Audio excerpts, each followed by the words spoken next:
श्री कृष्ण प्रेम का प्रसाद हमें जीवन में मिल जाए। अरे कथा सुनकर आए, प्रसाद लाए क्या? हाँ लाए, लो मिश्री लो, लो लड्डू लो, लो महाराज गुजिया लो। अरे कथा का प्रसाद वो तो स्थूल है, गुजिया ले आए, लड्डू ले आए, मटरी ले आए। कथा का प्रसाद क्या है? बोले प्रेम।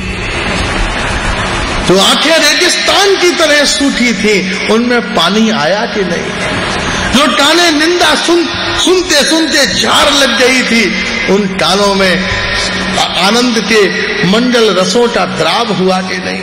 जो जीव पुटर पुटर चिल्लाती थी, उसकी बहू ऐसी, उसकी बहन ऐसी, वो जीव श्री राधे जिह्वास्तु में विभला, श्री राधे कहती हुई मेरी ये जीव विभला हो गई है, व्याकुला हो गई है, पागल हो गई है, मेरे बस में नहीं हो पा रही। जैसे कोई कहे कि भाई मेरी लड़की मेरे बस में नहीं है, अब मैं उसे नियंत्रित नहीं कर पा रहा हूं। ऐसे ही गौर गाथा का प्रसाद क्या है कि हमारी ये जीव भी चंचला हो जाए, अब हमारे बस में नहीं रही। अरे भैया रुको, अरे भैया रुको। बोले अब ये कंट्रोल में नहीं हो रही, रुक नहीं पा रही, क्योंकि श्री राधे श्री राधे श्री गोविंद, श्री राधे श्री गोविंद। इस जीव को श्री राधा रस सुधा का आस्वादन प्राप्त हो गया है। अब ये किसी व्यवहार में लोकाचार में ठहरने वाली नहीं है। इसलिए इस जीव का नियंत्रण हो, तो इस जीव का प्रेम में सन्निवेश हो। ये दो जीव हैं, जिह्वा और जीव। एक ये जीव, एक ये जीव। इन दोनों जीवों के बीच में स्थित है जीवन। ये हमारा जो जीवन है काहे से चल रहा है? इस जीव से। और इस जीवन का आधार क्या है? बोले वो जीव, हमारा सूक्ष्म जीव जो इस शरीर में रह रहा है। उस जीव तक पहुंचने का द्वार क्या है? बोले ये जीव। आप जो खाते हो, आप बीमार हो जाओ, सबसे पहले डॉक्टर पथ्य कुपथ्य का विचार करता है, ये खाना ये नहीं खाना, अन्वय व्यतिरेक अभ्याम। चतुश्लोकी भागवत में सबसे पहले निर्णय हुआ अन्वय व्यतिरेक अभ्याम, क्या खाएं क्या न खाएं। आप तो टाइफाइड हो, आप तो जॉइंटिस हो गई हो, मनमाना कैसे खा सकते हो? भाई लीवर तुम्हारा काम नहीं कर रहा, मनमाना खाना बंद करो। अब संतुलित आहार लेना पड़ेगा, शरीर ने रक्त बनाना बंद कर दिया है। उसी प्रकार ये कृष्ण प्रेम क्या है? ये कृष्ण प्रेम का परम आश्रय मूल भक्ति तत्व क्या है? बोले यह जीव। जिह्वा कृष्ण रटे नित्य, ये जीव नित्य श्री कृष्ण नाम का आस्वादन करे, श्री कृष्ण नाम रस माधुर्य के आस्वादन में प्रवृत्त हो। महाराज वृंदावन के संत थे, बोले वह कृष्ण नाम कैसे लें जब तक कृष्ण हमारे जीवन में नहीं आए। बोले वो कहते हैं प्रियतम के पाए रस जावे, प्रियतम को पाने पर रस चला जाता है। प्रियतम के पावे रस जावे, प्रियतम जावे रस आवे। जब विरह की प्राप्ति होती है, जब विरह मिल जाता है, प्रियतम जाता है, निरंतर उसका स्मरण होता है।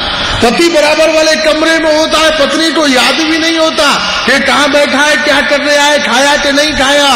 लेकिन 2 महीना को परदेश चला जाए तो कपड़ा धोते समय भी याद करती है वो क्या कर रहे होंगे। भोजन बनाते समय सोचती है अरे वो होते तो आज ये बना देती। सोते समय भी उसका स्वप्न आता है, वो आ जाता है तो ये स्वप्न चले गए, याद चली गई, बातें चली गई और वो चला गया तो स्वप्न आ गए, यादें आ गई, विरह आ गए। इसलिए श्री कृष्ण को अपने पास बुलाना खतरे से खाली नहीं है। जो कृष्ण 24 घंटे बेचारे एक मुद्रा में खड़े हुए हैं, उन्हें निभाना बड़ा मुश्किल काम है। जो पहना दो पहन लेते हैं और अगर वो नाचते गाते आ गए तो तुम क्या सोच रहे हो उनके नाच और अंदाज तुम उठा पाओगे? तुम्हें साइज ही नहीं मिलेगा। 100 साल में तुम ठाकुर का एक पजामा नहीं बना सकते, क्योंकि वो कभी वामन होते हैं, कभी त्रिविक्रम होते हैं, कभी कृष्ण होते हैं, कभी गिरिराज होते हैं, कभी रास राशेश्वर होते हैं, कभी नीलमणि होते हैं। राधा रमन जी का नाप ले आए और बाके बिहारी जी आ गए तो पजामा मोजा बन जाएगा, वो पजामा को मोजा हो जाएगा और बाके पोशाक ले आए और राधा रमण जी आ गए तो महाराज पजामा फिर नाइट गाउन बन जाएगा, दोनों एक दूसरे को पहन नहीं सकते। इसलिए अपनी औकात पहचानो, कृष्ण को बुलाने की हिम्मत भी न करना, क्योंकि न उन्हें पहनाने के पास तुम्हारे पास कपड़ा है, न खिलाने के लिए भोजन है, न बैठाने के लिए मंदिर है, न नचाने के लिए वाद्य है। इसलिए श्री कृष्ण राधा रानी के बगल में खड़े हुए हैं, इसलिए तुम्हारे कंट्रोल में है। नहीं तो प्रिया मुक्त कृष्ण विरहिता चंचला, श्री राधा रानी के विरहित कृष्ण इतने चंचल हैं कि मैया यशोदा के बस में नहीं आते, नंद महाराज के बस में नहीं आते। इसलिए प्रिया पार्श्व में खड़े स्थिर श्री कृष्ण की उपासना करते हुए अपने कृष्ण प्रेम के उस विरह का आस्वादन करो। अगर कृष्ण विरह जीवन में मिल गया तो निश्चित रूप से एक दिन जब तुम श्री राधे कहकर उनके चरणों में गिरोगे तब राधा रानी स्वयं ही श्री कृष्ण को पकड़कर तुम्हारे हृदय में प्रदान कर देंगे। इसलिए श्री कृष्ण के नाज और अंदाज उठाना, श्री कृष्ण की अदाओं को उठाना, श्री कृष्ण के व्यवहार को उठाना तुम्हारे लिए संभव नहीं है। एक छोटा सा बच्चा 2 साल तुमने उसे पाला तो भी मैया जिंदगी भर सुनाती है। 80 साल में भी अच्छा मुंह से टेढ़ो बोल रहा हो, मैंने तो गोदी में खिलाया है 2 साल 3 साल, और श्री कृष्ण को तो रोज ही खिलाना पड़ेगा। और यहाँ तो अष्ट सखी मंडली है महाराज, साधारण आदमी एक दिन में अष्ट सखियों की पोशाक नहीं बदल सकता। रमेश गुप्ता जी जानते हैं, अशोक गुप्ता जी जानते हैं श्रृंगार की बारीकी को। महाराज वास्तव में ठाकुर की सेवा, राधा रमण जी को एक पजामा पहनाना महाराज नाक में दम हो जाए। ठाकुर की कान देखने में ही टेढ़ी है, कब सीधी कर ले कुछ पता नहीं है। एक पजामा नहीं चढ़ता, कभी अंगूठा फंस गया, कभी उंगली फंस गई, कभी महाराज यहाँ से चढ़ाना मुश्किल, वहां से उतारना मुश्किल। राम राम हरे हरे, श्री भगवान के उस नामामृत, प्रेमामृत, लीलामृत, धामामृत, गीतामृत आदि के सुमधुर अमृत रस के आस्वादन में संप्रवृत्त और अवस्थित होकर श्री कृष्ण के उस परम प्रेम प्रसाद को अपने जीवन में धारण करो। इसलिए प्रियतम के जाए रस आवे। स्वयं प्रबोधानंद सरस्वती पाद और गौड़पाद आद्याचार्य भगवान श्री शंकराचार्य जी के बाबा गुरु वृंदावन में गौड़पाद दिन में 10 बार श्री कृष्ण आते हैं। गौड़पाद वृंदावन में रहते थे, दिन में 10 बार श्री कृष्ण गैया चराते चराते आ जाते थे, माखन चाटते चाटते आ जाते थे। बाबा माखन लेगा? ना कन्हैया आप पाओ। अच्छा ठीक है, कोई कमी तो ना है, असुविधा तो ना है? बोले गोपाल तुम्हारी कृपा से यहाँ रह के भजन है रहे हो बड़ी। अच्छा बाबा ठीक है, ठाकुर चले गए तो उधर से गैया लेते भैया बाबा ठीक है भजन है रहे हो? हाँ कन्हैया तुम्हारी बड़ी कृपा है, चले गए। दिन में 10 बार श्री कृष्ण और दिन में 10 बार श्री राधा रानी नूपुर सिंजन करती, कटी टिंकणी टोणन करती। अरे बाबा आप हमारे वृंदावन में रह रहे हो, कोई कष्ट तो नहीं है? नहीं प्रिया जी आपकी कृपा है। दिन में 10 बार श्री कृष्ण का दर्शन और दिन में 10 बार राधा रानी चल के पूछने आ रही है कि हमारे वृंदावन में कष्ट तो नहीं है।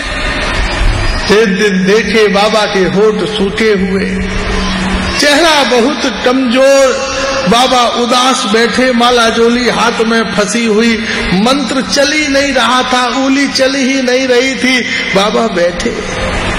सज्जन और दुष्ट व्यक्ति में अंतर यही है कि सज्जन कपट नहीं करता।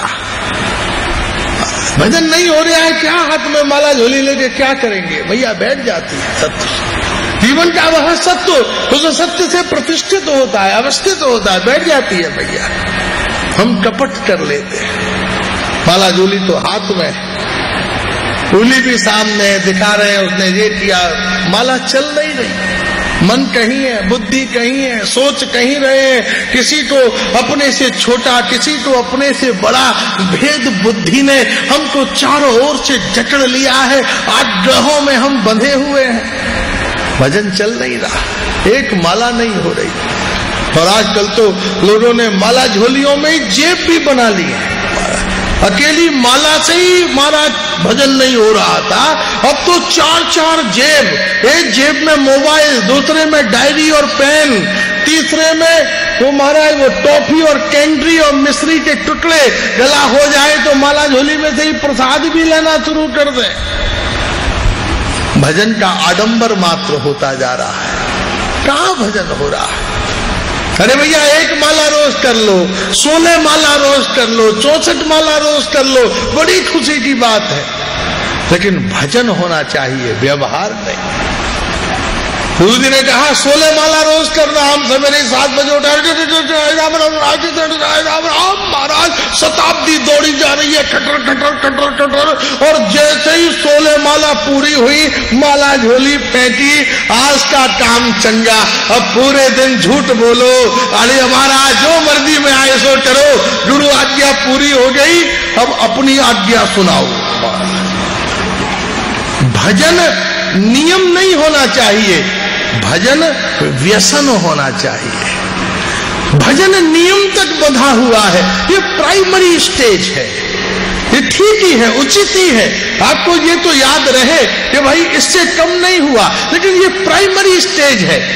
लेकिन भक्ति का परम चरम स्वरूप क्या है कि जब भजन नियम न हो, जब भजन व्यसन हो जाए, जब आप भजन में डूब जाओगे तो किसे याद रहेगा कि दाना सरकाना है? जब आप डूब जाओगे, निमग्न हो जाओगे, दोनों किनारे तब तक दिखाई देते हैं जब तक गंगा में गोता नहीं लगता, और जब तुमने गोता लगा लिया तो न ये किनारा दिखता है न वो किनारा दिखता है। ऐसे ही भजन की माला झोली में जिस दिन कृष्ण नाम में तुमने गोता लगा लिया, उस दिन न जन्म दिखता है, न मरण दिखता है, न अपना दिखता है, न पराया दिखता है। जहां नजर उठती है केवल बंसी बजाता वो नजर आता है, वो ही दिखता है। इसलिए वास्तव में जीवन का जो सत्व है, आनंद है, श्रेय है। बाबा बैठे हुए थे, माला झोली हाथ में फंसी भई, होठ सूखे हुए। प्रिया जी पधारी, बाबा आज बड़े उदास और निरुत्साहित लग रहे हो, क्या बात है? बोले प्रिया जी, मेरे मन में एक जिज्ञासा पैदा हो गई है, मैं उसका समाधान नहीं ढूंढ पा रहा। कैसी जिज्ञासा? बोले मेरे अंदर ये जिज्ञासा पैदा हो गई है, मैं ये जानना चाहता हूं मेरा भाग्योदय कब होगा। प्रिया जी के तो आश्चर्य की सीमा न रही। प्रिया जी ने दांतों तले उंगली दबा ली, इससे बड़ी विडंबना तो मैंने आज तक नहीं देखी। इंद्र को मेरा दर्शन नहीं, ब्रह्मा को मेरा दर्शन नहीं, बड़े बड़े देवर्षि राजर्षि ब्रह्मर्षि तड़पते हैं वृंदावन के एक क्षण वास के लिए, और तुम यहां रह रहे हो। और दिन में 10 बार स्वयं श्री कृष्ण चलकर आकर तुमसे पूछ रहे हैं कि हमें बताओ कोई असुविधा तो नहीं है, और दिन में 10 बार चल के स्वयं आकर मैं पूछ रही हूं वृंदावन का वास, और दिन में 10 बार राधा कृष्ण का दर्शन। इसके बाद भी तुम्हारी बुद्धि में कौन से सौभाग्य की कल्पना है? इससे बड़ा सौभाग्य और कौन सा हो सकता है? बोले नहीं, मैं जानना चाहता हूं कि मेरा सौभाग्योदय क्या है, मेरा सौभाग्योदय कब होगा। बोले बाबा बताओ तो सही, इससे भी बड़ा क्या सौभाग्य हो सकता है? बोले प्रिया जी, मैं अपने को बड़ा दुर्भागा और पतित मान रहा हूं, क्योंकि जब भी मैं कृष्ण नाम लेता हूं, हरे कहता हूं, तुम दौड़ कर आ जाती हो, और महाराज जैसे ही मैं कृष्ण कहता हूं, श्याम सुंदर दौड़ कर आ जाते हैं। मैं रोना चाहता हूं, चिल्लाना चाहता हूं, तड़पना चाहता हूं, दूध में जैसे ही उबाल आया, 1 लोटा पानी डाल दिया, तुरंत झाग से बैठ जाते हैं। मैं रोना और चिल्लाना और तड़पना चाहता हूं, और तुम दोनों मुझे रोने और तड़पने और चिल्लाने नहीं देते। जैसे ही मेरे अंदर विरह होता है, कोई कृष्ण आ जाते हैं, क्यों बाबा? मैं बिल्कुल ठंडा पड़ जाता हूं। अरे बाबा मुझे चैन लेने दो, जाओ यहाँ से, गैया चराओ, कोई काम नहीं है क्या? मेरे ही पीछे पड़े हो। और मैं जैसे ही रोना चाहता हूं, तुरंत रुंझुन रुंझुन करती आप आ जाती हो। मैं अपने को बड़ा पापी समझता हूं, क्योंकि जब कृष्ण मेरे पास आते हैं तो आपको उनका विरह होता है। मैं सोचता हूं मैं कितना अपराधी हूं, मेरे कारण श्री कृष्ण का विरह प्रिया जी को हो रहा है। प्रिया प्रियतम मुझ बूढ़े के लिए अलग हो गए। महाराज नव वधू हो और बूढ़ी साथ रात भर खांस खांस कर उसे अपने पास ही बैठाए रखे तो उससे बड़ी कठोर कोई हो सकती है। ऐसे ही राधा रानी को छोड़कर जब तुम मेरे पास आते हो तो मैं धिक्कारता हूं, मेरी कोमल प्रिया को कितना कष्ट हो रहा होगा। श्याम सुंदर तुम यहाँ क्यों आए? और जब तुम्हें छोड़कर प्रिया जी यहाँ आती है तब मैं समझ सकता हूं कि श्याम सुंदर को छोड़कर तो आप वह यहाँ पर आई है तो उन्हें कितना कष्ट हो रहा होगा।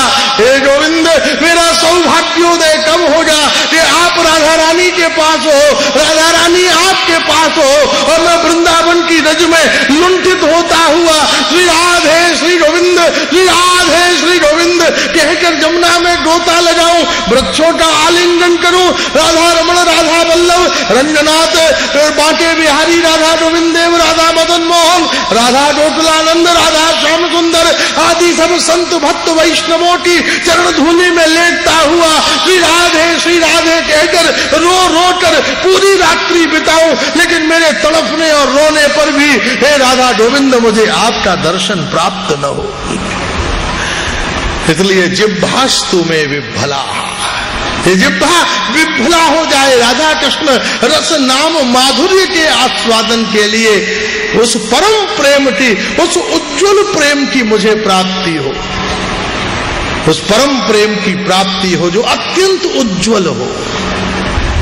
उज्ज्वल स्वर्ण अमिलान वृत्तई, उज्ज्वल स्वर्ण कैसा होता है? अमिलान वृत्ति है, जिसमें उत्तम स्वर्ण कौन सा है? जिसमें कोई मिलावट नहीं, प्योर खालिश सोना, जिसमें पीतल नहीं है, जिसमें लोहा नहीं है, जिसमें तांबा नहीं है, जिसमें चांदी नहीं है, धारावंत जो बहता जाता है। ऐसे ही उज्ज्वल प्रेम, गोस्वामीपाद ने उज्ज्वल नीलमणि, अलंकार कौस्तुभ, वृंदावन महिमामृतम, उज्ज्वल नीलमणि जो श्री कृष्ण है, जो तुम्हारा उज्ज्वल प्रेम है, जिसका लक्ष्य है केवल श्री कृष्ण भजन, जिसका लक्ष्य है केवल श्री कृष्ण रस आनंद।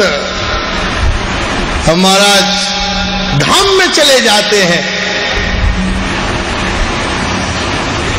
बूढ़ी मैया मिल जाती हैं, प्रणाम करती हैं, महाराज ऐसा आशीर्वाद दो, मेरी लड़के को, मेरे काका को चंगी नूह मिल जाए।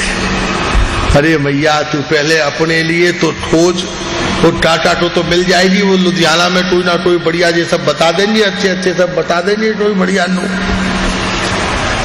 लेकिन तू यहाँ नवद्वीप में आई है, नूह फू छोड़, कृष्ण भजन कर।